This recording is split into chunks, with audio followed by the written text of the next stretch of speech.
Hello. It's January 10th, 2024. I'm currently on my way to work, not to go clean houses today, but the barbecue joint. Long story, but in order to have off on my birthday, which is a few days from now, I needed to work this morning. You gotta make some deals with the devil sometimes. But that's all besides the point. Here we're dealing with the after effects of a pretty bad storm last night, a rainstorm, just lots of rain. So there's some flooding in some areas, but so if I have to concentrate while I drive, that's why. There's a Tennessee fan right next to me. I'd like to talk some smack. Michigan is still the national champions, and we will be for the next 300 plus days.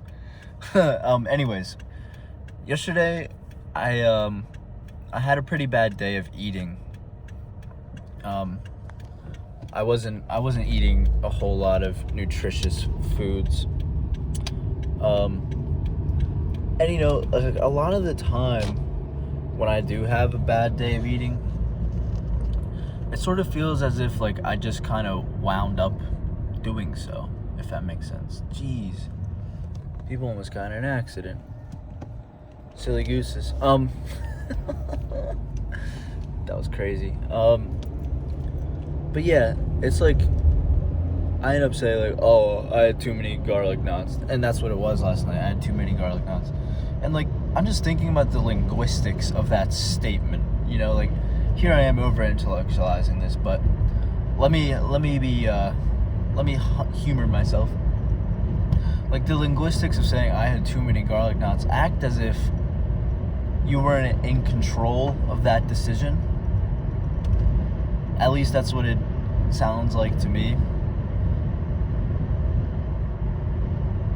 I don't know. Because you hear other people say it, right? You hear someone say, I had too much ice cream. And you're like, well,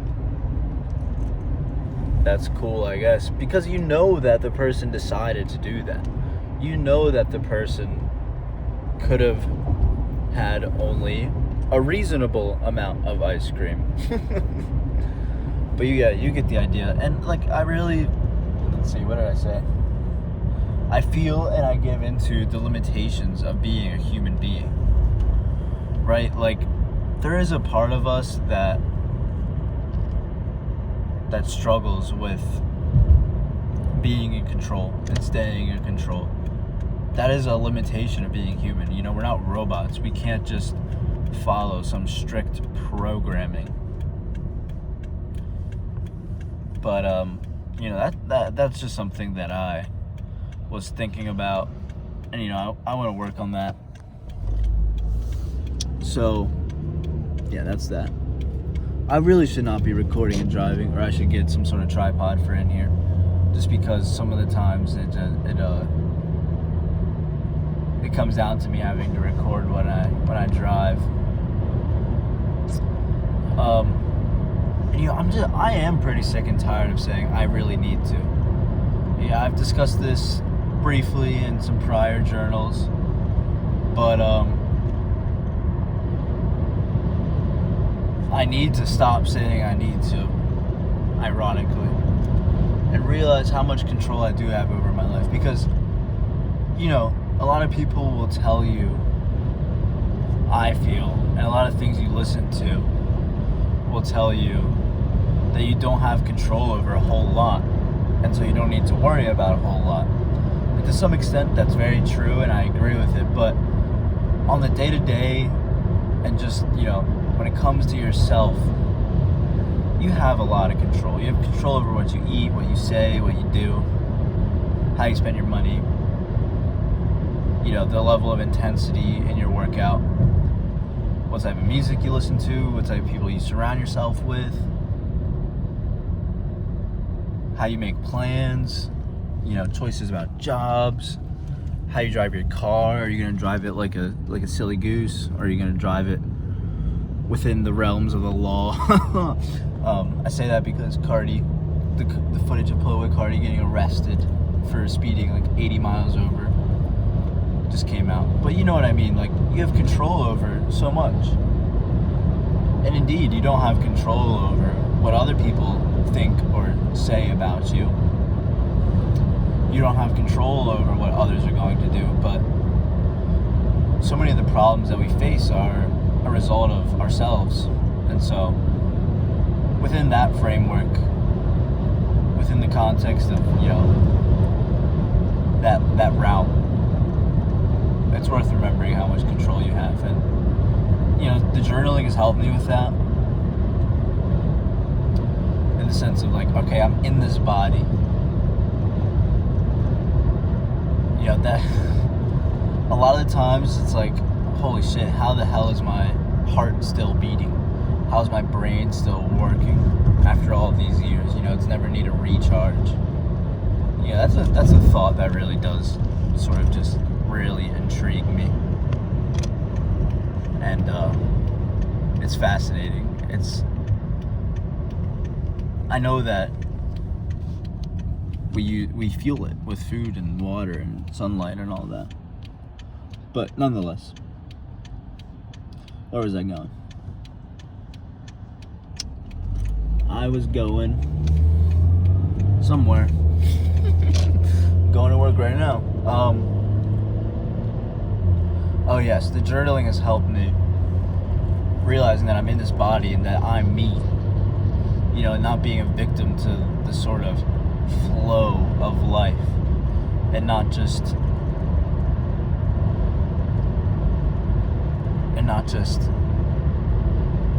winding up saying I had too many garlic knots. Yesterday was a lapse, but you know, I'm not gonna beat myself up about it. I can find ways to justify it, but I don't need to. It happened, and you know, that's that. It's over with.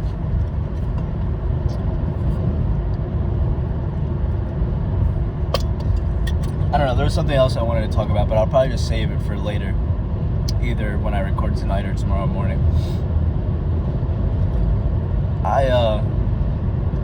It's been a while since I've just talked about like the individual and me and all that stuff, so that's what I'm going to keep sticking to here.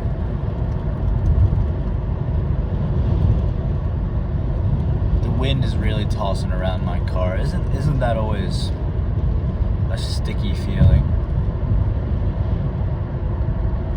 I've lost my train of thought once again. I apologize. And this is the part where you click off the video instead of dropping a like. Yeah. You know, you gotta make stuff happen. Yeah. All right. Yeah. I'm not a motivational speaker. I get it. I don't know. I feel a lot of conviction about beliefs about the individual. You know, I'm very into absurdism and living life to the fullest. And it doesn't mean partying every night and spending money recklessly. It means living your best life, like, legitimately, not in the sense of how we use that phrase today. You know, of course, if what you feel is a call to go party, to have fun, maybe lean into pleasure a bit more. I think absurdism would allow for that. I think most philosophies would allow for that, even some sort of religious ones. You know, it depends on the pleasure, of course, when it comes to religious philosophies, but you get the idea.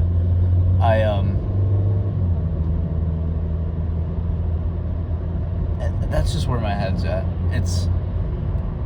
And you know, I want to kind of return to reading some philosophy. I'm still reading Invisible Man. It's taken me a while. You know, the holidays got me whacked up when it comes to reading. I'm still trying to get back into it. But that, you know, that goes back to exactly what I was saying. The holidays got me out of whack.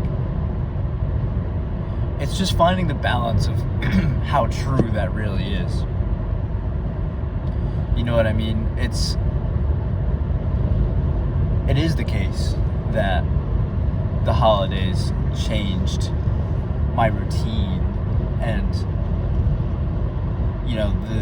the timing of my days changed. But it is not the case that the holidays coming around are at fault for me not reading as consistently as I would like. That's my own fault. And when it comes down to it, really, I understand that things like this kind of rub people the wrong way sometimes. A lot of people are dealing with things a lot worse than I am. Many of those problems are not within someone's control. I get all of this. Stoicism has made a comeback, but it's also received some critiques for things like this. And it's also been misrepresented in terms of some sort of material accumulation when you think about the Andrew Tates of the world. But if you just dilute the framework down from Stoicism or absurdism, I really don't see the objections if you just allow them to be pretty simple moral axioms. If you allow them to be pretty simple rules of thumb for life and for the day-to-day and how to deal with problems and whatnot. Because while Stoicism isn't necessarily an existentialist or absurdist or nihilist philosophy, it definitely has some similar roots in terms of where they're coming from and what they're trying to do and what the goals are of the school of thought, right? They're concerned with the individual and living a meaningful life. Now, of course, Stoicism, the room for inherent meaning is definitely bigger than absurdism. Absurdism would claim that there's no inherent meaning in life. But we don't need to get into the nuances of philosophy here. Am I rambling? Somewhat. The limitations of being human are a very real thing. But those limitations are indeed what makes life better. You can try and siphon the limitations down, make them so that they're not as limiting, make it so that there's less of them. All of that is very well and true, but you will still be limited because you are a human being. You are within this body for now, at least until we start to download ourselves into the Matrix. But you get the point. It's all about the broadening and narrowing of the scope of control, I feel, when it comes to eating, working out, lifestyle choices, all of that. I'm really not trying to be a life coach here. This journal is really about me getting in touch with myself, and I'm posting it publicly just because I would hope that others could get something positive out of the journey. And if they can't, well then, at least they can enjoy me being retarded. That's probably a good spot to end it, I feel. I don't know, I've been driving for 10-15 minutes with this on, so I hope you all have a good day. This is a good spot to end it for sure.